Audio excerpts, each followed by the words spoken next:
Hello everyone, 안녕하세요, konnichiwa, 大家好. Welcome back to my channel. I'm Leilani Soon, also known as Hapa Dancing Queen, and today I'm going to talk to you about how we can learn to read Korean or Hangeul, which is the Korean letters, language.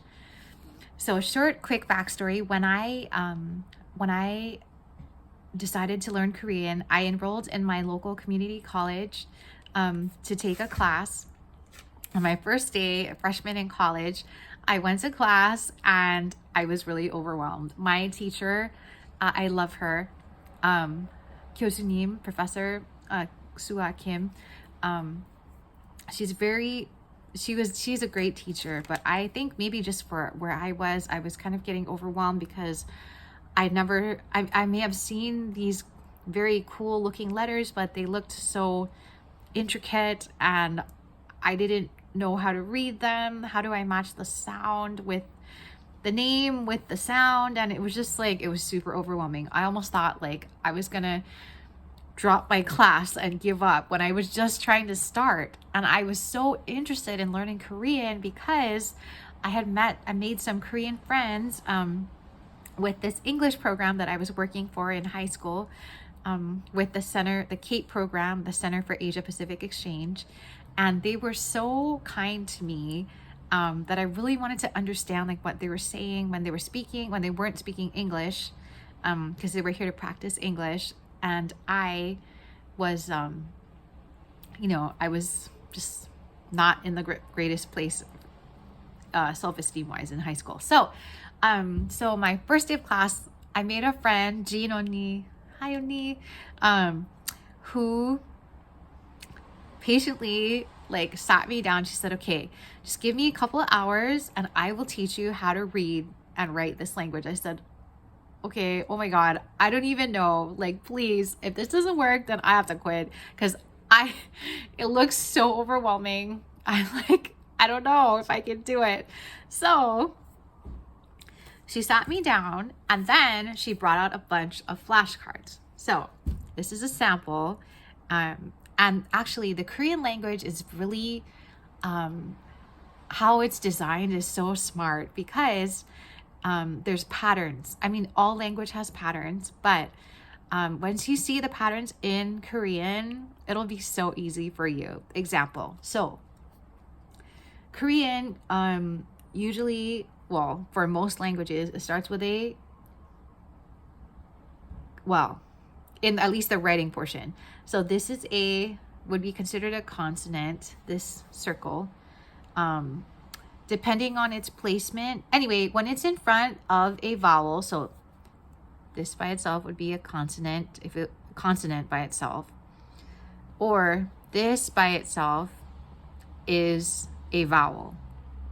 But you cannot have the vowel without something in front of it, which is the consonant. So the consonant becomes a silent, it becomes silent when it's in front of the vowel. So if it was at the bottom of something, it would become like an NG sound.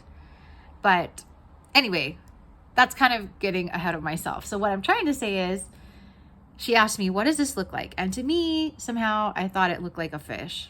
So she's like, okay, that's perfect. So whenever you see the fish, the sound that you're gonna remember or say is ah, because this is the ah sound. I'm like, okay, so this is the ah sound.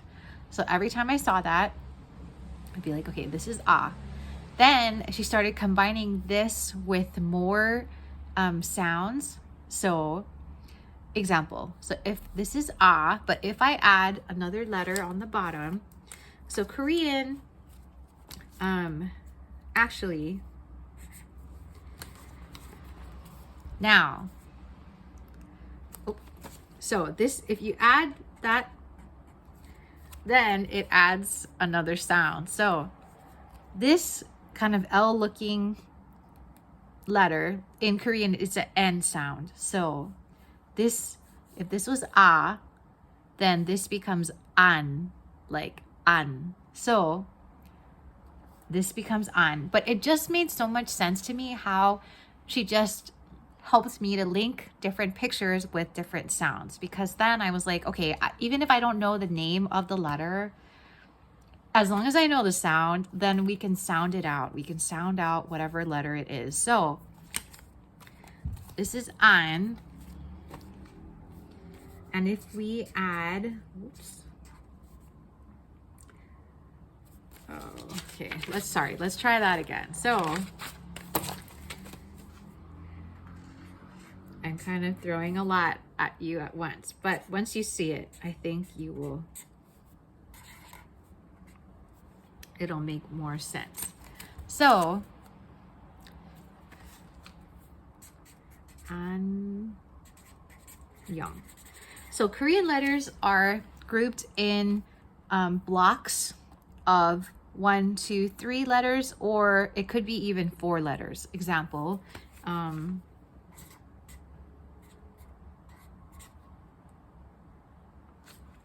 here's 4 letters. 1, 2, 3, 4. This is actually part of the root word for read, like read.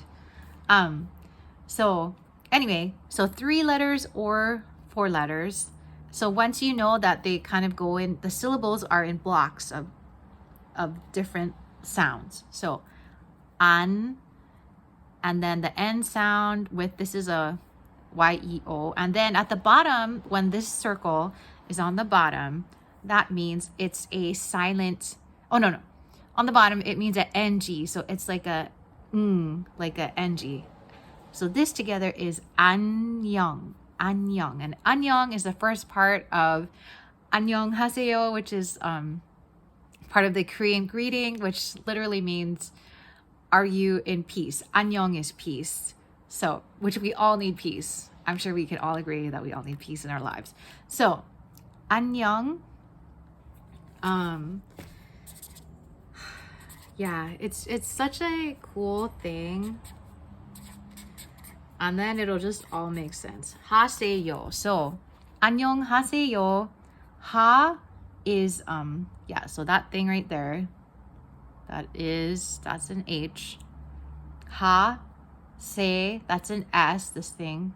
And then this is like AE and YO. So let me write that down. Ha, se, yo. So, 안녕하세요. 안녕하세요. This is what 안녕하세요 looks like in Korean letters in Hangeul. So basically, my main point is, once you see the logic of the syllable blocks, and then either consonant, vowel, consonant, or consonant, vowel, yeah, consonant, vowel, consonant, consonant, it's gonna make sense. And then the main thing is making flashcards with word pictures that connect whatever this looks like to you, and you put the sound, then every time you see that, you know, that's the ah sound. And then you just start combining it. That is what really helped me to learn Korean, like literally that day in like 2 hours, because yeah, once you see it, you can't unsee it. And so that, she literally like saved my Korean learning path, because if I had quit that day, I don't even know who I would be today, because Korean language, Korean people, culture has been such an important part of my life and continues to be. And now they're so popular worldwide with their Korean dramas, Korean food, K-pop. They've done such an amazing job of sharing their culture with the world. And so it's really an honor and privilege to be able to speak with some of their language and speak it to them and with them. Like, it's an honor. So highly encourage you to make some flashcards to start learning Korean sounds. And if you like this content, please join our free Skool group where we talk about things like this, like language and culture, personal development through pageantry, and dance, especially dance as worship. So we welcome you there to join our family of beautiful women, creating a safe and uplifting community. And thank you so much for being here, and we'll see you again the next time. Okay, 감사합니다. 谢谢大家. Mahalo nui loa. See you. Bye.